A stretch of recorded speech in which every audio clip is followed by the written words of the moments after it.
ভারতের সংসদে বাংলাদেশ নিয়ে জয়শঙ্করের বিবৃতি। এদিকে ইসকনের পক্ষে মৎস্য কর্মকর্তার পোস্ট, সমালোচনার ঝড়। জানাবো ট্রাইব্যুনালে শেখ হাসিনার বিচার শুরু হতে পারে জানুয়ারিতে। এবং সর্বশেষ জানাবো কিশোরগঞ্জে ট্রেনের ধাক্কায় বৃদ্ধের মৃত্যু। এতক্ষণ শুনছিলেন সংবাদ শিরোনাম, এবারে বিস্তারিত। তবে তার আগে অনুরোধ থাকবে আমাদের চ্যানেলটি সাবস্ক্রাইব করে বেল আইকনটি ক্লিক করুন। ভারতের সংসদে বাংলাদেশ নিয়ে জয়শঙ্করের বিবৃতি। বাংলাদেশের সংখ্যালঘু হিন্দুদের উপর কথিত হামলার অভিযোগের বিষয়ে ভারতের সংসদ লোকসভায় আজও আলোচনা হয়েছে। শুক্রবার ভারতের পররাষ্ট্রমন্ত্রী এস জয়শঙ্কর বাংলাদেশ পরিস্থিতি নিয়ে সংসদে বিবৃতি দিয়েছেন। এতে তিনি বলেছেন, বাংলাদেশের সংখ্যালঘু সহ সকল নাগরিকদের সুরক্ষা নিশ্চিত করার দায়িত্ব ডক্টর মোহাম্মদ ইউনূস নেতৃত্বাধীন অন্তর্বর্তী সরকারের। লোকসভায় সংসদ সদস্যের প্রশ্নের জবাবে জয়শঙ্কর বলেছেন, ভারত সরকার এসব ঘটনার বিষয় গুরুতরভাবে বিবেচনায় নিয়েছে এবং বাংলাদেশ সরকারের কাছে দিল্লির উদ্বেগ জানিয়ে দেওয়া হয়েছে। তিনি বলেন, বাংলাদেশের সাম্প্রতিক দুর্গাপূজা উৎসবের সময় মন্দির ও পূজা মণ্ডপে হামলার খবরও প্রকাশ্যে এসেছে। এই হামলার পর বাংলাদেশ সরকার শান্তিপূর্ণভাবে দুর্গাপূজা উদযাপন নিশ্চিতে সেনাবাহিনী ও বর্ডার গার্ড বাংলাদেশ মোতায়েন সহ বিশেষ নিরাপত্তা ব্যবস্থা গ্রহণের নির্দেশনা জারি করেছেন। ভারতের এই পররাষ্ট্রমন্ত্রী জোর দিয়ে বলেন, সংখ্যালঘু সহ বাংলাদেশের সকল নাগরিকের জীবন ও স্বাধীনতা রক্ষার প্রাথমিক দায়িত্ব বাংলাদেশ সরকারের উপর বর্তায়। রাষ্ট্রদ্রোহের অভিযোগে international society for Krishna consciousness বাংলাদেশের সাবেক পুরোহিত চিন্ময় কৃষ্ণ দাস ব্রহ্মচারীকে গ্রেফতার ও হিন্দুদের উপর কথিত হামলা বৃদ্ধির অভিযোগ ঘিরে চলমান উত্তেজনার মাঝে পরপর দুদিন অর্থাৎ বৃহস্পতিবার এবং শুক্রবার ভারতের সংসদে এই বিষয়ে আলোচনা হলো। এদিকে একই দিনে চিন্ময় কৃষ্ণ দাস ব্রহ্মচারীর গ্রেফতার ও সংখ্যালঘুদের নিয়ে দিল্লিতে নিয়মিত প্রেস ব্রিফিংয়ে কথা বলেছেন ভারতের পররাষ্ট্র মন্ত্রণালয়ের মুখপাত্র রণধীর জয়সওয়াল। ব্রিফিংয়ে উপস্থিত সাংবাদিকদের বেশিরভাগই বাংলাদেশ পরিস্থিতি নিয়ে জয়সওয়ালকে বিভিন্ন ধরনের প্রশ্ন করেন। এ সময় রণধীর বলেন, হিন্দুদের উপর হামলা নিয়ে আমরা বাংলাদেশের সঙ্গে সার্বক্ষণিক যোগাযোগ রাখছি। হিন্দু সহ অন্যান্য সংখ্যালঘুদের উপর হুমকি এবং হামলার বিষয়টি বাংলাদেশ সরকারের কাছে শক্তভাবে সার্বক্ষণিক উত্থাপন করছে ভারত। এই ব্যাপারে আমাদের অবস্থান পরিষ্কার। সব সংখ্যালঘু নিরাপত্তা নিশ্চিতের যে দায়িত্ব বাংলাদেশের অন্তর্বর্তী সরকারের রয়েছে সেটি তারা পালন করবে। তিনি বলেন, আমরা চরমপন্থী বক্তব্যের বারবারন্ত নিয়ে উদ্বিগ্ন। ক্রমবর্ধমান সহিংসতা ও উস্কানিমূলক ঘটনাকে শুধু গণমাধ্যমের অতিরঞ্জন বলে উড়িয়ে দেওয়া যাবে না। আমরা বাংলাদেশকে সংখ্যালঘুদের সুরক্ষার জন্য পদক্ষেপ নেওয়ার আহ্বান জানাই। গত 25শে অক্টোবর চট্টগ্রামে বাংলাদেশের জাতীয় পতাকার উপর গেরুয়া পতাকা উত্তোলনের অভিযোগে হিন্দু নেতা চিন্ময় কৃষ্ণ দাসের বিরুদ্ধে রাষ্ট্রদ্রোহের অভিযোগে মামলা হয়। এই মামলায় সোমবার বিকেলে ঢাকা থেকে চট্টগ্রামে যাওয়ার সময় শাহজালাল বিমানবন্দর থেকে বাংলাদেশ পুলিশের বিশেষায়িত গোয়েন্দা শাখার সদস্যরা চিন্ময় কৃষ্ণ দাসকে গ্রেফতার করেন। পরের দিন চট্টগ্রামের একটি আদালতে চিন্ময়ের বিরুদ্ধে দায়ের করা মামলার শুনানি ঘিরে আদালত চত্বরে ব্যাপক উত্তেজনা তৈরি হয়।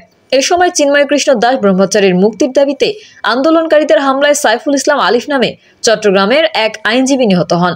চিন্ময় কৃষ্ণ দাস ব্রহ্মচারীকে রাষ্ট্রদ্রোহ মামলায় গ্রেফতার করা নিয়ে গত কয়েকদিন ধরে মাতামাতি চলছে ভারতে। এছাড়া বাংলাদেশে সংখ্যালঘুদের উপর নির্যাতন বেড়ে গেছে বলে ভারতীয় সংবাদ মাধ্যমে ঢালাওভাবে প্রচার করা হচ্ছে। ভারতের বিভিন্ন জায়গায় এই নিয়ে বিক্ষোভও হয়েছে, যদিও এসব অভিযোগের বেশিরভাগই ভিত্তিহীন বলে বাংলাদেশের পক্ষ থেকে দাবি করা হয়েছে। এদিকে ইসকনের পক্ষে মৎস্য কর্মকর্তার পোস্ট, সমালোচনার ঝড়। মাদারীপুরের কালকিনি উপজেলার সিনিয়র মৎস্য কর্মকর্তা সন্দীপন মজুমদারের ইসকনের পক্ষে নিজের ফেসবুকে বিতর্কিত স্ট্যাটাসকে কেন্দ্র করে সমালোচনার ঝড় উঠেছে। এই নিয়ে উপজেলার চায়ের দোকান থেকে শুরু করে সর্বমহলে শুক্রবার দিনভর চলে আলোচনা সমালোচনা। এতে তিনি চরম তোপের মুখে পড়ে পোস্টটি ডিলিট করে দেন। পরে আবার তিনি পোস্ট করে দেশবাসীর কাছে ক্ষমা প্রার্থনা করেন। জানা গেছে, গত মঙ্গলবার রাতে নিজের ফেসবুক আইডিতে পোস্ট করেন মৎস্য কর্মকর্তা সন্দীপন মজুমদার। তাতে তিনি যা লিখেন তা হুবহু তুলে ধরা হলো। জঙ্গি সংগঠন হলেও নিম্নোক্ত কাজগুলো করে কেন? 1. রোজায় রোজাদারদের ইফতারি দেয়। 2. ঈদে গরিবদের নতুন কাপড় চোপড় দেয়। 3. বন্যায় দুর্গতদের সহায়তা দেয়। এরপরেও যদি নিষিদ্ধ করা লাগে করেন, আপনাদের যা ভালো লাগে করে যান। জাতির বিবেকের কাছে প্রশ্ন নিষিদ্ধ করেই আগের বারে কারো পতন না হয়ে যায়।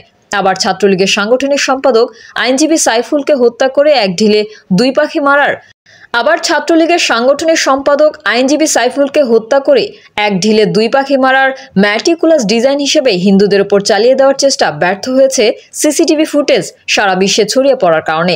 সিসিটিভি ফুটেজ অনুযায়ী 4 জন শিবির ও একজন সমন্বয়ক গ্রেফতার হয়েছে। বিশ্বের সবচেয়ে প্রভাবশালী গোয়েন্দা সংস্থা FBI, CIA সহ আমেরিকার সব গোয়েন্দা সংস্থাগুলো প্রধান তুলসী গ্যাবার্ড ইসকন সদস্য তাদের ভাই সমতুল্য চিন্ময় কৃষ্ণ দাসকে অ্যারেস্ট করে খুব সুবিধা করতে পারবে না। এই স্ট্যাটাসটি তিনি বেশ কিছু হিন্দু সম্প্রদায়ের লোকজনকে ট্যাগও করেন। একজন সরকারি কর্মকর্তার জায়গায় থেকে এমন করা পোস্টকে সরকারি চাকরির আচরণবিধির লঙ্ঘন বলছেন সংশ্লিষ্টরা। এদিকে কালকিনি উপজেলা নির্বাহী কর্মকর্তা এ বিষয়ে তাকে সতর্ক করা সহ ঊর্ধ্বতন কর্তৃপক্ষকে বিষয়টি জানিয়েছেন বলে জানান। আর সমালোচিত এই মৎস্য কর্মকর্তা সন্দীপন মজুমদার পরদিন বিষয়টি নিয়ে উপজেলা জুড়ে সমালোচনার ঝড় উঠলে ফেসবুকে করা বিতর্কিত এই স্ট্যাটাসটি কেটে দেন এবং নতুন করে 28 নভেম্বর বৃহস্পতিবার এক স্ট্যাটাসে লিখেন গত পরশুদিন রাতে ইসকনের কাজকাম, এটাকে নিষিদ্ধ করা ও এটাকে কে কি করবে এসব নিয়ে যেই পোস্টটি করেছিলাম তা অনাকাঙ্ক্ষিতভাবে প্রকাশিত হয়ে গেছে। এতে যদি কারোর ধর্মীয় অনুভূতিতে আঘাত লাগে তা আমার ইচ্ছাকৃত নয়, এটা আমার ভুলে ও অনিচ্ছায় হয়েছে। আমি এর জন্য ক্ষমাপ্রার্থী এবং সবার কাছে মাফ চাচ্ছি। আর উক্ত পোস্টটি ডিলিট করেও দিয়েছি। এ বিষয়ে জানতে চাইলে উপজেলা মৎস্য কর্মকর্তা সন্দীপন মজুমদার এড়িয়ে যান। এই বিষয়ে কালকিনি উপজেলা নির্বাহী কর্মকর্তা উত্তম কুমার দাস বলেন, বিষয়টি আমার নজরে এলে আমি তাকে ডাকলে তিনি আমার সামনেও স্ট্যাটাসটি কেটে নতুন করে সবার কাছে ক্ষমা চেয়ে ফেসবুকে স্ট্যাটাস দেন। যেহেতু তিনি মৎস্য অধিদপ্তরের অধীনে, তাই আমি তার ঊর্ধ্বতন কর্তৃপক্ষকে বিষয়টি জানিয়েছি। ট্রাইব্যুনালে শেখ হাসিনার বিচার শুরু হতে পারে জানুয়ারিতে। নিজের গড়া আন্তর্জাতিক অপরাধ ট্রাইব্যুনালে আগামী বছরের জানুয়ারি মাস থেকে জুলাই গণহত্যার অভিযোগে মূল বিচারের মুখোমুখি হতে যাচ্ছেন আওয়ামী লীগের প্রধান শেখ হাসিনা। সঙ্গে রয়েছেন তার মন্ত্রিসভার সদস্য, পুলিশের সাবেক উচ্চপদস্থ কর্মকর্তা, সাবেক বিচারপতি এবং সচিবও। আন্তর্জাতিক অপরাধ ট্রাইব্যুনাল প্রসিকিউশন সূত্রে এমনই আভাস পাওয়া গেছে। 2009 সালে সরকার গঠনের পর আওয়ামী লীগ সভানেত্রী প্রধানমন্ত্রী হয়ে 1971 সালে মুক্তিযুদ্ধে মানবতা বিরোধী অপরাধের বিচারের জন্য পুরাতন হাইকোর্ট ভবনে এই ট্রাইব্যুনাল প্রতিষ্ঠা করেন।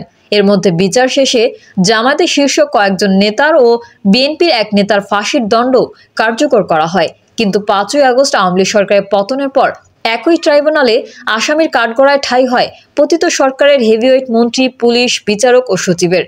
জুলাই আগস্টের ছাত্র জনতার উপর গণহত্যা চালানোর অভিযোগে তাদের বিরুদ্ধে চিফ প্রসিকিউটর মামলা করেন। এসব হেভিওয়েট নেতার বিচার বর্তমানে প্রি ট্রায়াল স্টেজে, অর্থাৎ মামলার প্রাথমিক তদন্ত অবস্থায় রয়েছে। সেই মামলায় পলাতক শেখ হাসিনা সহ কয়েকজন আসামি ছাড়া অনেককেই 18 নভেম্বর ট্রাইব্যুনালে হাজির করা হয়। তারা হলেন সাবেক মন্ত্রী আনিসুল হক, ফারুক খান, ডক্টর দীপু মনির, রাশেদ খান মেনন, হাসানুল হক ইনু, জুনাইদ আহমেদ পলক, শাহজাহান খান, গোলাম দস্তগীর গাজী, সাবেক প্রতিমন্ত্রী কালাম আহমেদ মজুমদার, সাবেক প্রধানমন্ত্রী উপদেষ্টা সালমান এফ রহমান, তৌফিক ইলাহি, সাবেক বিচারপতি AHM শামসুদ্দিন চৌধুরী ও সচিব জাহাঙ্গীর আলম। যদিও একটি মামলায় রিমান্ডে থাকার কারণে সেদিন সাবেক কৃষিমন্ত্রী আব্দুর রাজ্জাককে ট্রাইব্যুনালে হাজির করা হয়নি। পরবর্তীতে সাবেক পুলিশ প্রধান আব্দুল্লাল মামুন, সাবেক সেনা কর্মকর্তা জিয়াউল হাসান এবং কয়েকজন পদস্থ পুলিশ কর্মকর্তাকে হাজির করা হয়। ট্রাইব্যুনালের প্রসিকিউটর কার্যালয় থেকে খোঁজ নিয়ে জানা যায়, এসব হেভিওয়েট আসামির তালিকায় কিছুদিনের মধ্যে যুক্ত হতে যাচ্ছেন আওয়ামী লীগ নেতা আমির হোসেন আমু এবং কামরুল ইসলাম। তারা বর্তমানে গ্রেফতার হয়ে কারাগারে আছেন। সামনে এই দুই নেতাকে জুলাই গণহত্যার অভিযোগে দায়ের করা মামলায় গ্রেফতার দেখিয়ে বিচার করার জন্য আদালতে আবেদন করা হবে। তাদের দুজনকে নিয়ে এখন পর্যন্ত আওয়ামী লীগের শীর্ষ 14 নেতার বিচার করবে আন্তর্জাতিক অপরাধ ট্রাইব্যুনাল। তাদের সকলের বিচার করা হবে একটি মামলায়, মানবতা বিরোধী অপরাধ ও গণহত্যার অভিযোগে দায়ের করা মামলায়। এসব আসামির বিরুদ্ধে জুলাই আগস্টের হত্যাকাণ্ডের ভুক্তভোগীদের করা নানা অভিযোগ এবং সেসব অভিযোগের প্রাথমিক তদন্তের সত্যতা পাওয়ায় আন্তর্জাতিক অপরাধ ট্রাইব্যুনালের চিফ প্রসিকিউটর তাজুল ইসলাম ভুক্তভোগীদের পক্ষ হয়ে মামলাটি করেন। বর্তমানে মামলাটি প্রি ট্রায়াল স্টেজে, অর্থাৎ মামলার প্রাথমিক তদন্ত অবস্থায় থাকলেও চিফ প্রসিকিউটরের কার্যালয় সূত্রে জানা গেছে আগামী জানুয়ারি মাস থেকে এসব নেতাদের বিরুদ্ধে দায়ের করা মামলার ট্রায়াল স্টেজ, অর্থাৎ মামলার মূল বিচার প্রক্রিয়া শুরু হতে পারে। সেই অনুযায়ী প্রস্তুতিও নিচ্ছে প্রসিকিউশন টিম। আন্তর্জাতিক অপরাধ ট্রাইব্যুনালের প্রসিকিউটর আব্দুল্লাহ আল নোমান বাংলা নিউজকে বলেন, জুলাই আগস্টে গণহত্যার অভিযোগে এই মামলাটির বিচার কাজ শেষ হতে সময় 2 থেকে 3 বছর সময় লাগতে পারে।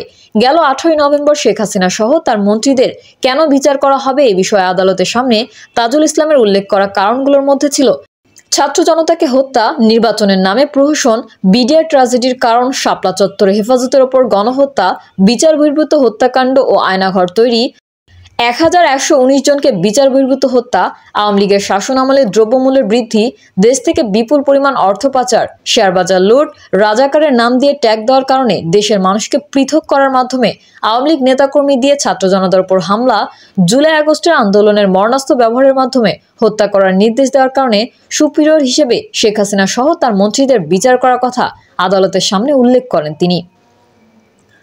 প্রিয় দর্শক, এই ছিল এখনকার সর্বশেষ সংবাদ। আপডেট সহ সংবাদ পেতে চ্যানেলটি সাবস্ক্রাইব করে বেল আইকনটি ক্লিক করুন। কমেন্টে আপনার মতামত জানিয়ে আমাদের সাথেই থাকুন। ধন্যবাদ সবাইকে। আল্লাহ হাফেজ।